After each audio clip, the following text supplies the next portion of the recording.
वीरों के बलिदान की कहानी है ये, माँ के कुर्बान लालों की निशानी है ये। यूं लड़ लड़ कर इसे तबाह न करना, देश है कीमती उसे धर्म के नाम पर नीलाम न करना। Hello friends, welcome back to my channel. मैं पूजा गुप्ता आप सभी का स्वागत करती हूँ आपके अपने चैनल समाधान स्टडी IQ पर। फ्रेंड्स, आप सभी को पता है कि आज गणतंत्र दिवस है, तो आज गणतंत्र दिवस के शुभ अवसर पर wish you happy Republic day. So friends, आज इस गणतंत्र दिवस से संबंधित जितने भी इम्पोर्टेंट क्वेश्चन बनेंगे मैंने सभी इस वीडियो में डाला है, जिसे कि हम डिटेल में डिस्कस करेंगे। फ्रेंड्स, मैंने सभी क्वेश्चंस इम्पॉर्टेंट और सेलेक्टेड इस वीडियो में डाला है। अगर आप किसी भी एग्ज़ाम की तैयारी कर रहे हैं तो ये वीडियो आपके लिए बहुत ही लाभदायक साबित होगी। फ्रेंड्स, अगर यह वीडियो आपको अच्छा लगेगा तो लाइक, शेयर और सब्सक्राइब करना ना भूलें। तो चलिए वीडियो की शुरुआत करती हूँ।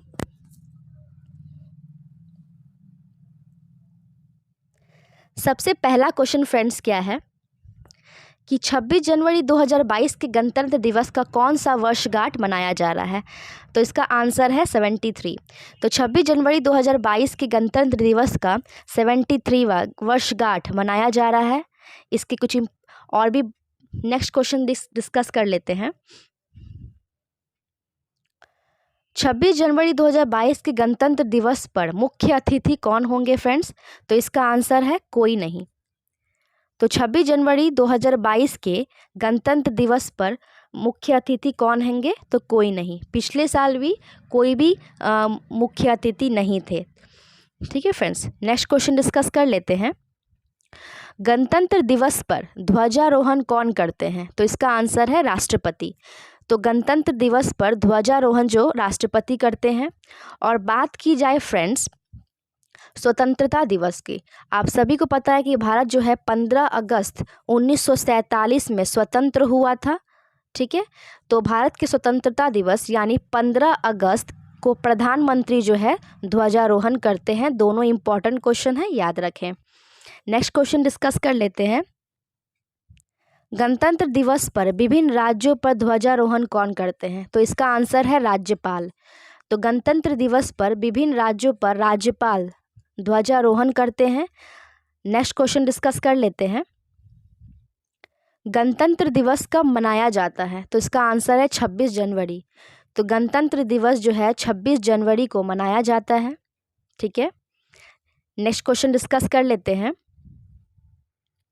भारतीय संविधान पूरी तरह कब लागू हुआ था फ्रेंड्स? तो इसका आंसर है 26 जनवरी 1950।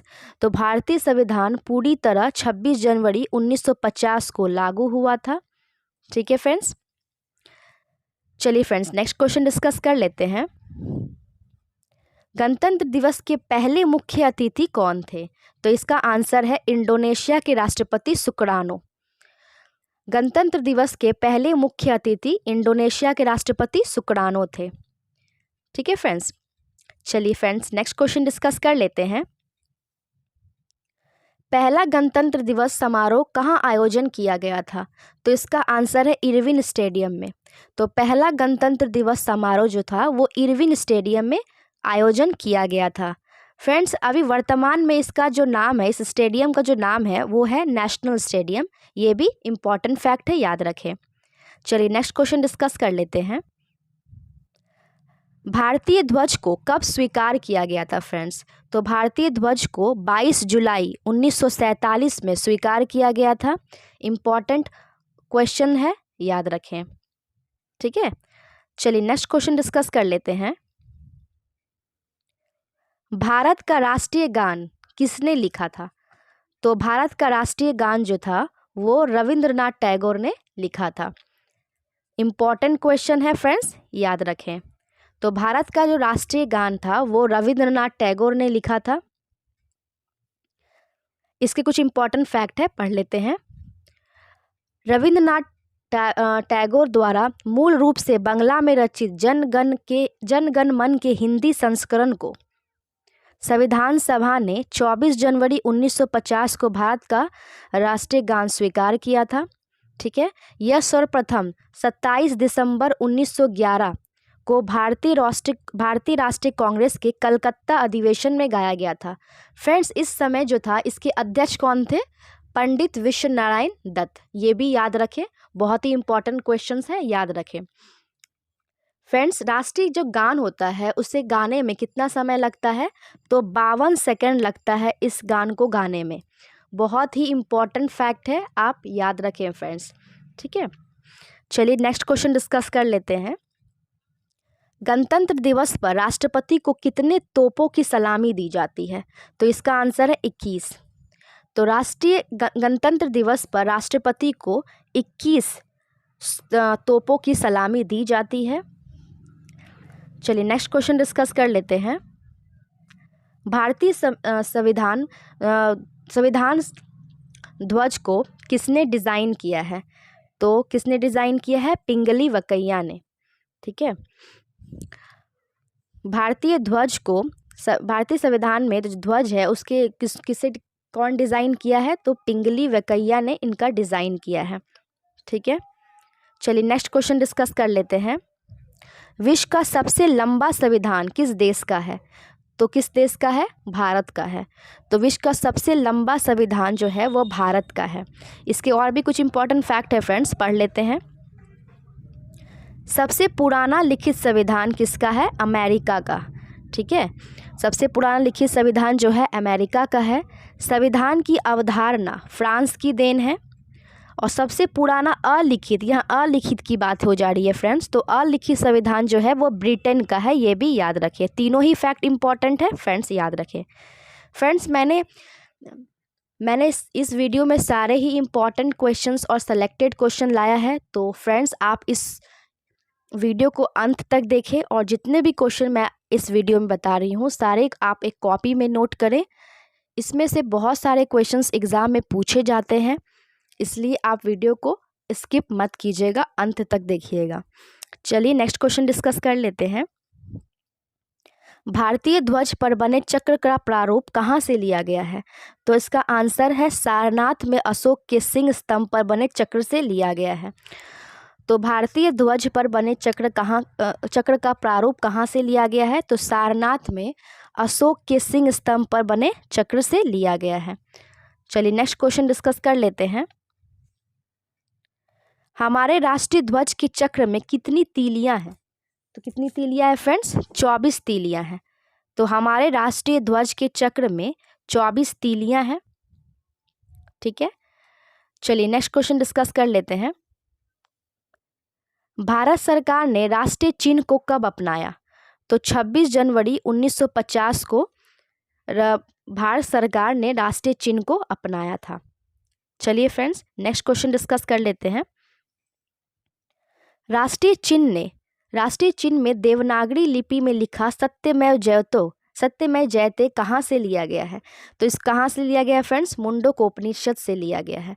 तो राष्ट्रीय चिन्ह में देवनागरी लिपि में लिखा सत्यमेव जयते मुंडकोपनिषद से लिया गया है। चलिए नेक्स्ट क्वेश्चन डिस्कस कर लेते हैं फ्रेंड्स। प्रसिद्ध झंडा गीत झंडा ऊंचा रहे हमारा की रचना किसने की?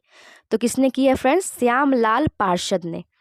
तो प्रसिद्ध झंडा गीत झंडा ऊंचा रहे हमारा की रचना श्यामलाल पार्षद ने की है। चलिए नेक्स्ट क्वेश्चन डिस्कस कर लेते हैं फ्रेंड्स। बंकिम चंद्र चटर्जी के उपन्यास आनंद मठ में उन्हीं के द्वारा रचित वंदे मातरम को राष्ट्रीय गीत के रूप में कब स्वीकार किया गया?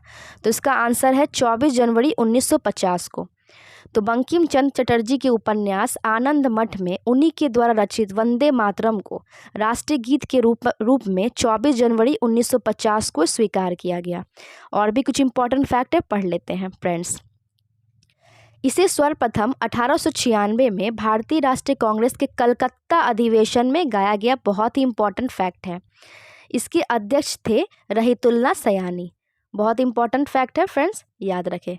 फ्रेंड्स, राष्ट्रीय गीत जो होता है, राष्ट्रीय गीत को गाने में 65 सेकेंड लगते हैं, मतलब कि 1 मिनट 5 सेकेंड लगते हैं, ठीक है। और राष्ट्रीय गान को मैंने आप सभी को बताया ऊपर कि राष्ट्रीय गान को 52 सेकेंड लगते हैं। दोनों ही इंपॉर्टेंट क्वेश्चन है और दोनों ही एग्जाम में पूछे गए क्वेश्चन है। फ्रेंड्स, अगर आप हमारे चैनल में नए हैं तो प्लीज़ चैनल को लाइक, शेयर और सब्सक्राइब करना ना भूलें, और सब्सक्राइब करने के बाद बेल आइकन ज़रूर दबाएं, जिससे कि आने वाले जितने भी इंपॉर्टेंट नोटिफिकेशन है आपको सबसे पहले मिले। चलिए फ्रेंड, नेक्स्ट क्वेश्चन डिस्कस कर लेते हैं। संविधान निर्माण की प्रक्रिया में कुल कितने समय लगे? तो कितने समय लगे फ्रेंड्स? 2 वर्ष 11 महीना 18 दिन।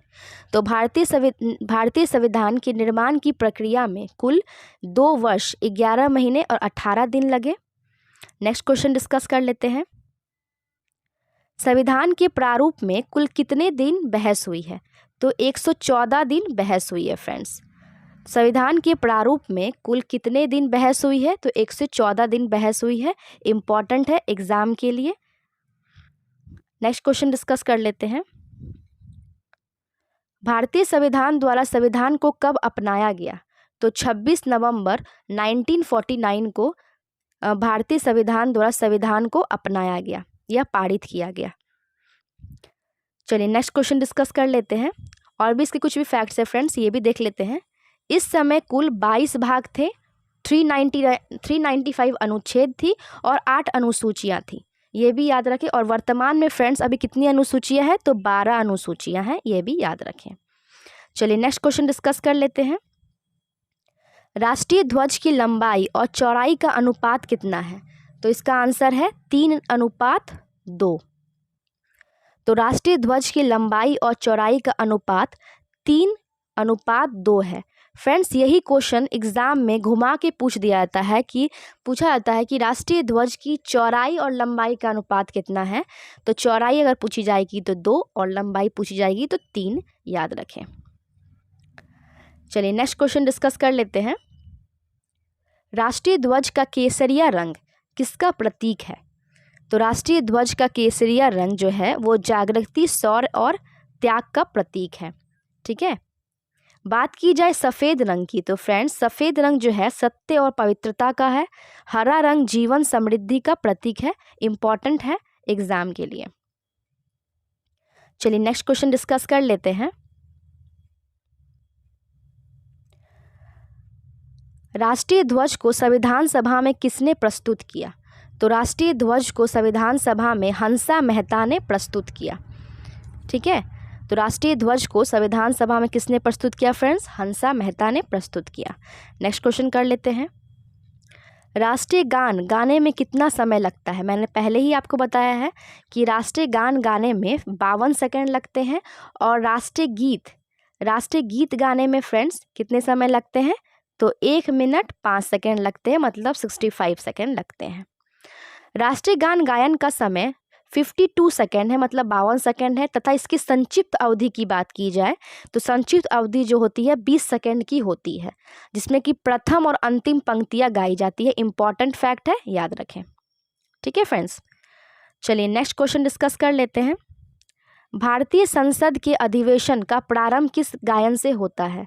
तो किस गायन से होता है फ्रेंड्स? जन गण मन, मतलब राष्ट्रीय गान से होता है, जिसे गाने में कितने सेकेंड लगता है? 52 सेकेंड। और फ्रेंड्स भारतीय संसद के अधिवेशन का प्रारंभ जो होता है जन गण मन, आप सभी को पता है, और समापन जो होता है वो वंदे मातरम के गायन से होता है। ठीक है, वंदे मातरम के गायन से होता है, जिसे राष्ट्रीय गीत के नाम से जाना जाता है, और इसे गाने में 1 मिनट 5 सेकेंड लगते हैं, मतलब कि 65 सेकेंड। ठीक है फ्रेंड्स, इंपॉर्टेंट है, याद रखें। नेक्स्ट क्वेश्चन कर लेते हैं। राष्ट्रीय गीत का अंग्रेजी अनुवाद किसने किया? तो राष्ट्रीय गीत का अंग्रेजी अनुवाद अरविंद घोष ने किया है। ठीक है। बात की जाए फ्रेंड्स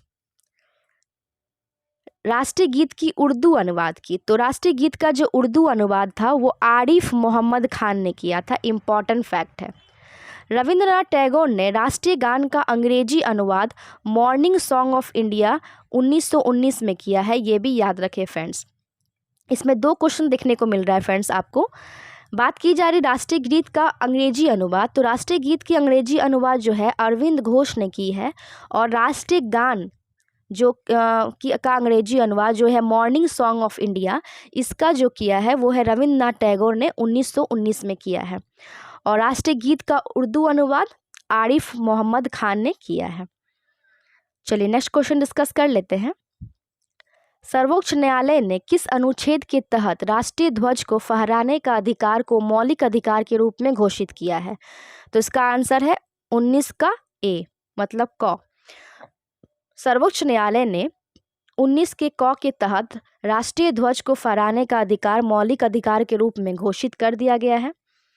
नेक्स्ट क्वेश्चन डिस्कस कर लेते हैं। देश का एकमात्र संस्थान कौन सा है जिसके पास तिरंगा झंडा बनाने और सप्लाई करने का लाइसेंस है? तो इसका आंसर है कर्नाटक। बहुत ही इंपॉर्टेंट क्वेश्चन है और एग्जाम में पूछे गए क्वेश्चन है कि देश का एकमात्र संस्थान कौन सा है जिसके पास तिरंगा झंडा बनाने और सप्लाई करने का लाइसेंस है? तो इसका आंसर है कर्नाटक। नेक्स्ट क्वेश्चन कर लेते हैं। गणतंत्र दिवस के अवसर पर राष्ट्रीय युद्ध स्मारक पर पुष्प चक्र किसके द्वारा चढ़ाया जाता है? तो इसका आंसर है प्रधानमंत्री। तो गणतंत्र दिवस के अवसर पर राष्ट्रीय युद्ध स्मारक पर पुष्प चक्र प्रधानमंत्री द्वारा चढ़ाया जाता है। नेक्स्ट क्वेश्चन कर लेते हैं। गणतंत्र दिवस के अवसर पर होने वाली परेड कहाँ से शुरू होती है? तो इसका आंसर है रायसेना हिल्स। तो गणतंत्र दिवस के अवसर पर होने वाली जो परेड होती है वो रायसेना हिल्स से शुरू होती है। रायसेना हिल्स से यह परेड राजपथ और इंडिया गेट से होते हुए लाल किले पर समाप्त होती है। इंपॉर्टेंट क्वेश्चन है, याद रखें। नेक्स्ट क्वेश्चन कर लेते हैं। देश का एकमात्र संस्थान कौन सा है जहां पर एक साथ 3 तिरंगे फहराए जाते हैं? तो इसका आंसर है संसद भवन। ठीक है, तो देश का एकमात्र संस्थान जो है वो संसद भवन है जहां पर एक साथ 3 तिरंगा फहराया जाता है। इंपॉर्टेंट है एग्जाम के लिए। नेक्स्ट क्वेश्चन कर लेते हैं। संविधान निर्माण के लिए कितनी समितियों का गठन किया गया था?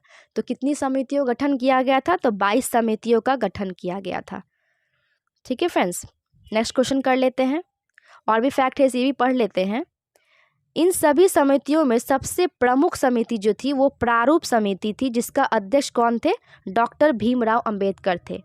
ठीक है, इन्होंने मौजूदा समिति का भी, ये जो थे मौजूदा समिति के भी अध्यक्ष थे, ये भी याद रखें। किस संविधान संशोधन को मिनी संविधान संशोधन के नाम से जाना जाता है? तो किसे जाना जाता है? तो 42वां संविधान संशोधन को मिनी संविधान संशोधन के नाम से जाना जाता है। ठीक है, नेक्स्ट क्वेश्चन कर लेते हैं। और भी इसके फैक्ट है, ये भी देख लेते हैं। 42वां संविधान संशोधन के द्वारा प्रस्तावना में समाजवादी, अखंडता और धर्मनिरपेक्ष शब्द जोड़े गए। इंपॉर्टेंट क्वेश्चन है। संविधान की प्रस्तावना को संविधान की कुंजी कहा जाता है, आप सभी को पता है। प्रस्तावना की भाषा की बात की जाए तो प्रस्तावना की जो भाषा है ऑस्ट्रेलिया देश के संविधान से ली गई है। भारत के संविधान की प्रस्तावना में 3 प्रकार की न्याय है, सामाजिक, आर्थिक और राजनीतिक। इंपॉर्टेंट फैक्ट है। भारत के संविधान की प्रस्तावना में 5 प्रकार की स्वतंत्रता का उल्लेख किया गया है। कौन कौन से? विचार, अभिव्यक्ति, विश्वास, धर्म और उपासना। और भारत के संविधान की प्रस्तावना में 2 प्रकार की समानता का उल्लेख किया गया है, प्रतिष्ठा और अवसर। ये तीनों फैक्ट जो है फ्रेंड, ये तीनों फैक्ट्स बहुत ही इंपॉर्टेंट है और एग्जाम में पूछे गए क्वेश्चन है। ये तीनों क्वेश्चन जो है आप कॉपी में ज़रूर नोट करें। एग्जाम में ज़रूर ये क्वेश्चन में से एक क्वेश्चन ज़रूर पूछा जाएगा, इंपॉर्टेंट है। चलिए नेक्स्ट क्वेश्चन डिस्कस कर लेते हैं। इस वीडियो का अंतिम क्वेश्चन। भारतीय संविधान तैयार करने में सबसे गहरा प्रभाव किस अधिनियम का पड़ा? तो इसका आंसर है 1935 का भारत शासन अधिनियम। तो भारतीय संविधान तैयार करने में 1935 का भारत शासन अधिनियम का गहरा प्रभाव पड़ा है। बहुत ही इंपॉर्टेंट क्वेश्चन है, याद रखिए फ्रेंड्स।